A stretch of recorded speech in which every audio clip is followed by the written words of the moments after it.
किसी इंसान को रेगुलरली अपनी हार्ट बीट सुनाई देती है और उसको ऐसा लगता है कि ये तेज़ है, तो क्या ये कोई बीमारी है? आप आराम से बैठे हैं या आप बाथरूम तक ही गए मान लीजिए और आपकी सांस फूलने लगी, तो वो नॉर्मल नहीं है। क्या दिल की धड़कनों का बेकाबू होना कोई बीमारी बताता है? ये आमतौर पर किसी हार्ट वाल्व की प्रॉब्लम का एक लक्षण होता है। वाल्व डिजीज जब डायग्नोस होती है तो उसके बाद इलाज के विकल्प क्या होते हैं? वाल्व या तो रिपेयर किया जा सकता है या रिप्लेस किया जा सकता है। आज की तारीख में टेक्नोलॉजी इतनी एडवांस हो गई है कि आज हम बिना ऑपरेशन के वाल्व भी बदल सकते हैं। क्या ऐसे मरीज अगर लंबे समय तक अपनी बीमारी को इग्नोर करें तो हार्ट फेलियर में जा सकते हैं? अगर वो इग्नोर करेंगे आप और बहुत समय तक इलाज नहीं कराएंगे तो वो एक समय में जा कर के वो हार्ट फेलियर के रूप में ही प्रेजेंट करेंगे। अल्टीमेटली सर्जरी होगी ही, ये तय है? ये ज़रूरी नहीं है, ये डिपेंड करता है पेशेंट टू पेशेंट। और कई बार लोगों की सोच होती है कि नहीं, पहले कुछ और रास्ता देख लो, अरे हो जाएगा, चलता है टाइप का एटीट्यूड। उसका रीज़न ये है ना डॉक्टर साहब, हेल्थ केयर महंगी है और भारत अभी भी मोटे तौर पर बहुत बड़ा तबका है जिसके पास उतनी अफोर्डेबिलिटी है नहीं। बिल्कुल कह सकते हैं आप। क्या उसकी ज़िंदगी नॉर्मल रहती है या ऐसे मरीजों के लिए कुछ लिमिटेशंस होती हैं? जैसे ही रिकवरी हो जाती है तो वो एक नॉर्मल अपने एज के व्यक्ति के साथ जैसे उनके कंपेयर किया है तो उसी तरह की नॉर्मल लाइफ स्पेंड करते हैं। क्या कोई सावधानी बरत सकते हैं जिससे वाल्व जो है उनका लंबे समय तक दुरुस्त रहे? हमें क्या प्रॉब्लम है वो जान लेना सबसे पहला स्टेप है उसकी ट्रीटमेंट की तरफ।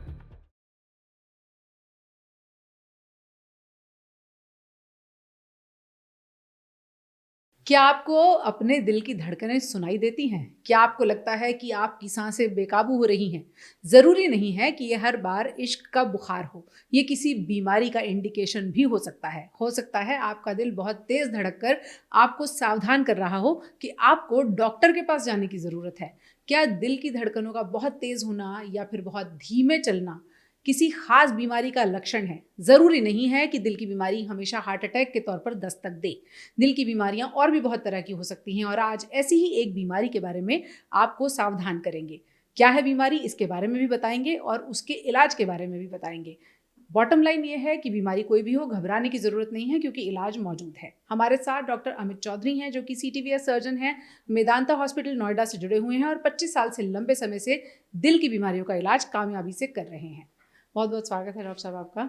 आमतौर पर लोगों के दिल की धड़कनें बेकाबू होती हैं तो पहले तो ये लगता है कि या तो हार्ट ब्रेक हो गया है या नया नया अफेयर चला है। इसके अलावा भी क्या दिल की धड़कनों का बेकाबू होना कोई बीमारी बताता है? देखिए, दिल की धड़कनों का बेकाबू होना हमारे लिए तो एज ए डॉक्टर तो कोई ना कोई एक लक्षण है और सिग्नल है जी।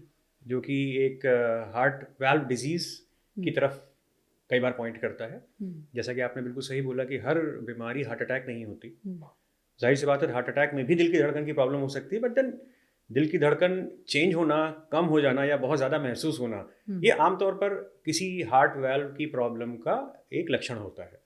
पहले हम देखते थे कि लोग जब ऐसा उनको लगता था तो लोग यहाँ से अपने नब्ज को टटोल के समझने की कोशिश करते थे कि सब ठीक चल रहा है या नहीं। फिर हमने ये भी सुना कि हार्ट जो है वो 1 मिनट में 70 से 100 बार धड़कता है। क्या ये दोनों बातें सही हैं साइंटिफिकली?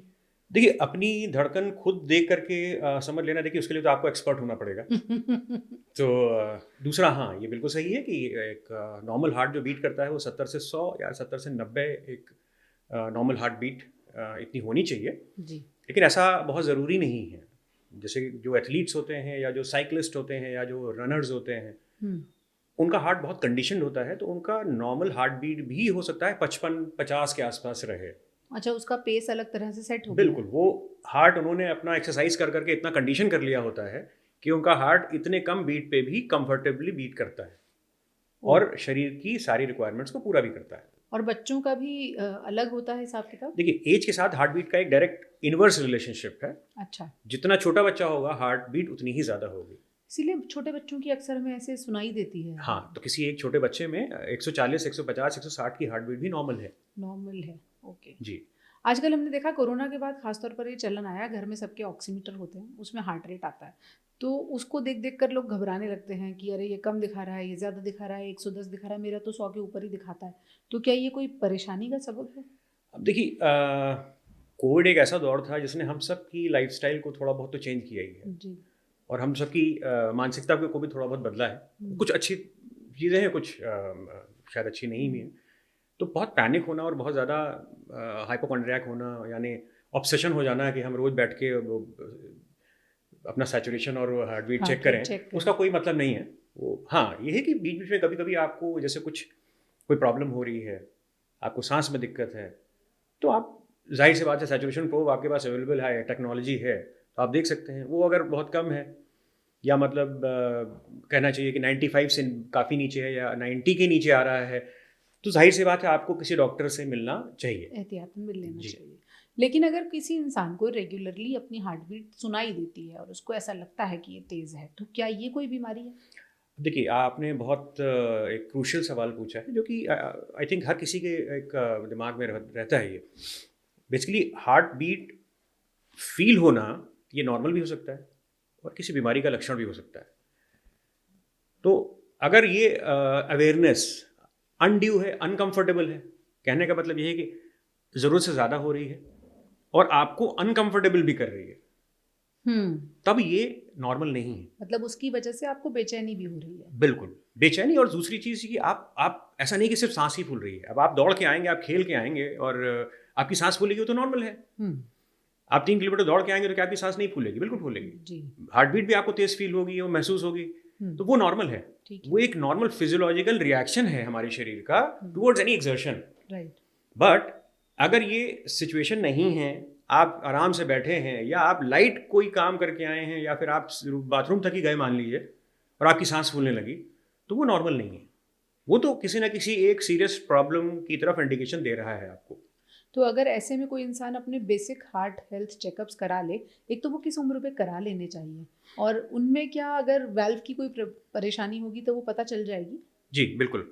देखिए एज सच कोई एक डिफाइंड एज ग्रुप नहीं है जिसमें कि हम ये कहें कि इस एज ग्रुप के लोगों को हार्ट चेकअप कराना शुरू कर देना चाहिए इस एज से। हाँ, ये है कि ऑब्वियसली आफ्टर सर्टन डेकेड, यानी कि जैसे आप अपना 20 साल के बाद, नॉर्मली हर किसी को एक रेगुलर हेल्थ चेकअप प्रोग्राम में इनरोल ज़रूर होना चाहिए। अब ये चीज़ें टीन एज में बच्चों पे इन सब पे लागू नहीं होती। नॉर्मली जो कि हेल्दी एज ग्रुप है, खेलते कूदते हैं बच्चे, तो उन सब में नॉर्मली इन सब चीज़ों का कोई प्रोटोकोलाइज्ड चेकअप वगैरह के प्रोग्राम में जाने की ज़रूरत नहीं है जी। लेकिन अगर आप एक सर्टेन एज पे पहुंच रहे हैं, 30-35 मान लीजिए, और आपके कुछ ऐसे वार्निंग साइंस भी हैं, तो क्या चेकअप कराना चाहिए? देखिए इसके साथ साथ जैसा मैंने आपको बताया कि एक पर्टिकुलर एज के बाद नॉर्मली हेल्थ चेकअप कराना चाहिए, वो एक एहतियातन चेकअप वाली बात हमने की। इसके अलावा देखिए हमें 2 चीज़ों का बहुत इंपॉर्टेंट ध्यान रखना है। एक तो ये है कि फैमिली हिस्ट्री, क्या हमारे परिवार में हमारी माँ को, हमारे फादर को, उनके क्लोज फर्स्ट डिग्री रिलेटिव्स में क्या कोई हार्ट वाल्व की प्रॉब्लम रही है, कोई सीरियस बीमारी रही है, तो वो एक इट कैन ओके राइट। तो ये एक पॉइंट इंपॉर्टेंट है कि आपको इस चीज़ के बारे में अगर आप अवेयर हैं तो फिर आप, जाहिर सी बात है, आपको हेल्थ चेकअप पे जरूर जाना चाहिए। साथ ही साथ क्या आपको रिस्क फैक्टर्स हैं, जैसे आप लाइफस्टाइल हैबिट्स हो गई हैं आपकी, स्मोकिंग करते हैं आप, ड्रिंक बहुत ज़्यादा करते हैं, साथ ही साथ आपको डायबिटीज़ भी है मान लीजिए, या किसी और तरीके की और क्रॉनिक प्रॉब्लम से आप जूझ रहे हैं, आपको रूमेटिक हार्ट डिजीज़ या रूमेटोलॉजिस्ट से आप मिलते हैं, रूमेटिक प्रॉब्लम है, कोई और ऑटोइम्यून प्रॉब्लम है, तो ये सारे रिस्क फैक्टर्स कहलाते हैं। अगर रिस्क फैक्टर्स है तो जाहिर सी बात है तब और ज़्यादा इंपॉर्टेंट हो जाता है आपको एनुअल हेल्थ चेकअप पे रहने के लिए। हेल्थ चेकअप तो ज़रूर है कि कुछ ना कुछ बता देगा कि कहीं कोई हार्ट में प्रॉब्लम है, और अगर वाल्व रिलेटेड स्पेसिफिक प्रॉब्लम किसी को है तो उसका डायग्नोसिस कैसे जाके होता है? देखिए अब कोई भी व्यक्ति अगर हार्ट प्रॉब्लम लेके आता है और सिम्टम्स इस तरीके के होते हैं जैसे कि ब्रीदिंग बहुत ज़्यादा उसको अनकंफर्टेबल लग रही है या फिर हार्ट बीट बहुत ज़्यादा उसको अपनी सुनाई दे रही है, तो जाहिर सी बात है हम लोगों का एक बैटरी ऑफ टेस्ट होते हैं जो हम करते हैं। बट अगर ये सारे सिम्टम्स जो हैं वैल्वुलर हार्ट डिजीज़ की तरफ इशारा कर रहे हैं, तो जाहिर सी बात है हमारे लिए ECG और इकोकार्डियोग्राफी 2 एक बहुत इंपॉर्टेंट टूल हैं जो कि हमें हेल्प करते हैं डायग्नोज करने में कि किस तरह की हार्ट वाल्व प्रॉब्लम है, और फिर उस हिसाब से उसका फिर आगे इलाज सोचा जाता है। और वाल्व खराब क्यों हो जाते हैं? देखिए वाल्व खराब होने के कारणों को हम 3 कैटेगरी में बांटेंगे, वो एज के हिसाब से। तो यूजुअली अगर सेकंड थर्ड डेकेड तक अगर आप बात करेंगे, अगर वाल्व की प्रॉब्लम्स होती हैं तो वो normally commonly rheumatic heart disease से प्रेजेंट करती हैं। मिडिल एजेड ग्रुप में जो प्रॉब्लम्स होती हैं वो usually it can be lifestyle related heart disease, और ओल्ड एज में या मान के चलिए 65-70 साल के ऊपर के भी जो लोग हैं जेरियाट्रिक एज ग्रुप में, वो यूजुअली डिजेनरेटिव होती हैं, जो कि एक एजिंग रिलेटेड वैल्वुलर डिजेनरेशन की वजह से हो सकती है। तो ऐसे लोगों के वाल्व धीरे धीरे कमजोर होने लगते हैं। वाल्व का कमजोर होना एक बहुत ही ब्रॉड टर्म है। बेसिकली वाल्व कहीं भी अगर आप देखेंगे तो वाल्व का काम क्या होता है? वाल्व का काम होता है कि जो फ्लो है वो एक डायरेक्शन में होना चाहिए, वापस नहीं आना चाहिए। वापस जब आए तो उसको वो वाल्व रोक देगा। अच्छा। उसी तरीके से हमारे हार्ट में भी 4 वाल्व होते हैं, और क्योंकि हमारे हार्ट में भी ब्लड जो फ्लो कर रहा है वो एक सीरीज में फ्लो करता है, तो ब्लड एक डायरेक्शन से, एक चैम्बर से दूसरे चैम्बर में जाना चाहिए, तीसरे से चौथे में जाना चाहिए, और जब ये चैम्बर कॉन्ट्रैक्ट करे तो वो पीछे के चैम्बर में वापस नहीं जाना चाहिए। तो वहां पे भी वाल्व का काम यही होता है। इसमें है क्या वाल्व वगैरह? हाँ, लोगों को समझा। अगर आप देखेंगे तो ये भी एक वाल्व है, यहाँ पर भी एक वाल्व है, और ये भी आप देख रहे हैं तो ये भी एक वाल्व ही है। तो ये सारे चैम्बर्स हैं। अगर आप देखेंगे तो ये चारों चैम्बर्स में ब्लड फ्लो करता है। ओके, और इसका काम क्या है? अब देखिए, ये जो है हमारा राइट साइड ऑफ हार्ट है, ये लेफ्ट साइड का हार्ट है जी। तो हमारा जो डीऑक्सीनेटेड ब्लड है, यानी जिसमें कि ऑक्सीजन कम है, कार्बन डाइऑक्साइड ज्यादा है, वो दाहिनी तरफ के हार्ट में आता है, वहां से लंग्स में जाता है, वहां पे वो प्योरीफाई होता है, मतलब कार्बन डाइऑक्साइड वहां से निकाला जाता है और ऑक्सीजन ऐड होता है। उसके बाद वो ब्लड बाईं तरफ के हार्ट में आता है, यहाँ पे, वहां से इस पंपिंग चैम्बर में आता है, और यहाँ से इस नाड़ी के द्वारा पूरे शरीर में पंप किया जाता है। तो अब सपोजिटली ये वाल्व अगर ठीक से काम नहीं करेगा, तो जब ये चैम्बर जो है ये कॉन्ट्रैक्ट करेगा या पंप करेगा, तो खून इसमें जाने के बजाय यहां चला जाएगा। तो ये एक एबनॉर्मल फिनोमेना हो जाएगा, तो जिसकी वजह से हार्ट वाल्व डिजीज कहा जाएगा कि उसको है। ओके, और होगी क्या? मतलब वो वाल्व सिकुड़ चुके होंगे, क्या हुआ होगा? देखिए, किसी भी वाल्व में दो तरीके की प्रॉब्लम हो सकती है। हाँ। एक तो ये कि या तो वो वाल्व सिकुड़ जाए जी। सपोज मान के चलिए कि अगर वो 4 सेंटीमीटर का डायमीटर उसका होना चाहिए, अगर वो 1 सेंटीमीटर का हो जाए, तो जो खून अभी 4 सेंटीमीटर के डायमीटर के थ्रू पास हो रहा था, अगर वो 1 सेंटीमीटर के थ्रू पास होगा तो कितनी प्रॉब्लम होगी? मतलब पाइप ही छोटा हो गया। पाइप ही छोटा हो गया। तो दूसरा प्रॉब्लम जो होता है वो होता है लीकेज। तो जब भी ये चैम्बर्स कॉन्ट्रैक्ट करते हैं या पंप करते हैं, तो ये जो लीफलेट्स हैं ये बंद हो जाती हैं, ब्लड को वापस पीछे जाने से रोकती हैं। मान लीजिए ये रोकने में ठीक से सक्षम नहीं हुई और ये पीछे की तरफ पलट गई, तो क्या होगा? ये लीकेज शुरू होने लगेगी। तो वाल्व की प्रॉब्लम दो तरीके की हो सकती हैं, एक तो सिकुड़न या फिर लीकेज। दोनों ही के अपने अपने डिफरेंट तरीके के प्रेजेंटेशन है, डिफरेंट प्रॉब्लम्स हैं और डिफरेंट सॉल्यूशंस हैं। तो प्रेजेंटेशन जैसे मरीजों को अगर हम समझाएं कि अगर उनका सांस फूल रहा है बिना वजह, जैसे आपने कहा, एक तो आपने कहा कि श्रिंक ही हो गया, तो वो 4 सेंटीमीटर की जगह 1 सेंटीमीटर से जा रहा है, तो सांस फूलेगी। बिल्कुल। और अगर लीकेज उसमें है तो फिर किस तरह के लक्षण आ सकते हैं मरीज को? देखिए, दोनों प्रॉब्लम्स जो हैं बेसिकली हेमोडायनेमिक प्रॉब्लम करेंगी। कहने का मतलब ये है कि नॉर्मल फ्लो जो है ब्लड का वो इंटरप्ट हो रहा है, चाहे वो रुका हुआ है या वो लीक हो रहा है। दोनों ही सिचुएशन में हार्ट की जो फंक्शनिंग है वो इफेक्ट होगी। ठीक से जो पंप करने की उसकी क्षमता है वो कम हो जाएगी। और कॉमनली ये जो प्रॉब्लम्स हैं ये प्रेजेंट यूजुअली दो ही तरीके से करती हैं, जो कि सिम्टम्स मैंने आपको बताया पहले, चाहे वो ब्रेथलेसनेस हो, सांस फूलना हो, या फिर अपनी हार्ट बीट चेंज होना, बहुत ज़्यादा बढ़ जाना, कई बार बहुत कम हो जाना। इसके साथ साथ बहुत सारे और भी लक्षण होते हैं, जैसे कि पैरों में सूजन आ जाना, पेट में सूजन आना, लिवर की प्रॉब्लम्स आ जाना, कई बार फेस पे स्वेलिंग आने लगती है। तो इस तरीके से तो देखा जाए बहुत सारी प्रॉब्लम्स हैं जो कि आ सकती हैं। तो ये जो सिम्टम्स हैं डॉक्टर साहब, थोड़े वेग सिम्टम्स हैं कि किसी की सांस फूल रही है या फिर उसकी हार्ट बीट तेज हो रही है। ऐसे में तो आमतौर पर मरीज पहले इधर उधर की दवाएं लेके काम चलाता होगा, तो आप तक जब पहुंचते हैं तो क्या वाल्व डिजीज का डायग्नोसिस काफ़ी लेट होता है? अनफॉर्चुनेटली हमारे देश में तो आज यही स्थिति है कि ज़्यादातर पेशेंट जो है वो थोड़ा सा लेट आते हैं, क्योंकि आम जनता जो है वो पहले लोकल लेवल पे इलाज कराना प्रेफर करती है, किसी जनरल प्रैक्टिशनर के पास जाके या किसी होम्योपैथी के डॉक्टर के पास या आयुर्वेद पे, कोई तो झाड़ फूक कराने भी चले जाते हैं। तो बाय द टाइम वो एक सही मेडिकल एडवाइस तक पहुंचे हैं तो कुछ वक्त ज़ाया हो चुका होता है। अब वो डिपेंड करता है कि उसकी अवेयरनेस के लेवल पे कि वो कितना अवेयर है, कितना जल्दी उसने सोचा कि नहीं मुझे सही जगह पे जाना चाहिए। और कई बार लोगों की ये एक सोच होती है कि नहीं पहले कुछ और रास्ता देख लो, अरे हो जाएगा, ठीक हो जाएगा, चलता है टाइप का एटीट्यूड, कि वो टाइम इस तरीके से ज़ाया करते हैं। उसका रीज़न ये है ना डॉक्टर साहब, हेल्थ केयर महंगी है, और भारत अभी भी मोटे तौर पर बहुत बड़ा तबका है जिसके पास उतनी अफोर्डेबिलिटी है नहीं। बिल्कुल कह सकते हैं आप, बिल्कुल बिल्कुल। तो ये एक रीज़न है। बहरहाल वाल्व डिजीज़ जब डायग्नोज होती है तो उसके बाद इलाज के विकल्प क्या होते हैं? देखिए, वाल्व डिजीज़ एक बार अगर डायग्नोज हो गई, हमको पता चल गया कि ये वाल्व या इस तरीके की प्रॉब्लम है वाल्व में, उसी के अकॉर्डिंग ही उसका इलाज होता है। वाल्व या तो रिपेयर किया जा सकता है या रिप्लेस किया जा सकता है। अब ये दो बेसिक ट्रीटमेंट्स हैं जो इन हार्ट वाल्व के लिए हमको चाहिए होते हैं। अब उसके तरीके अलग हो सकते हैं।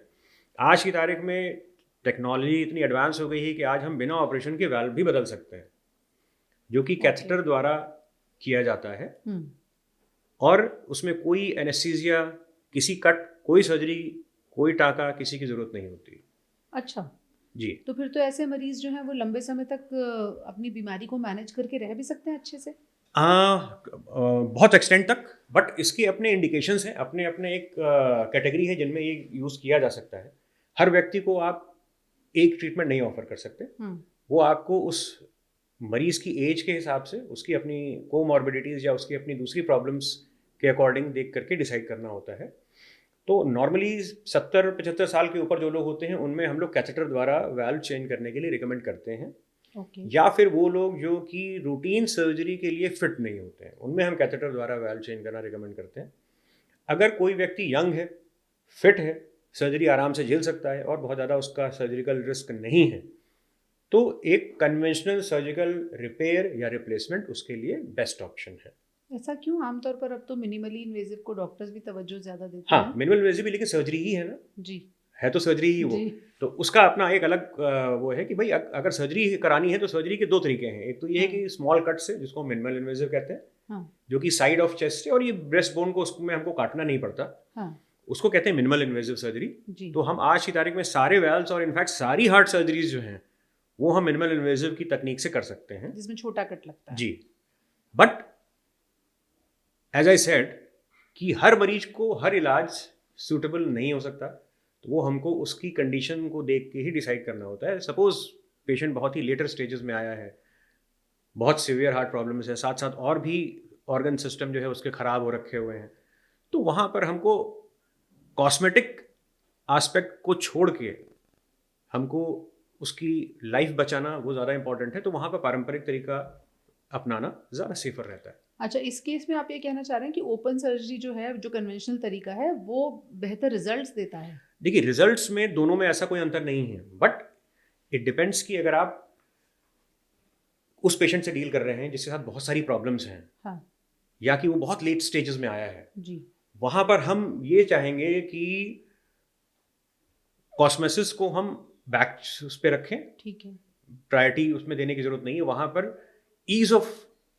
Doing surgery and faster the procedure, better is the outcome in these kind of patients.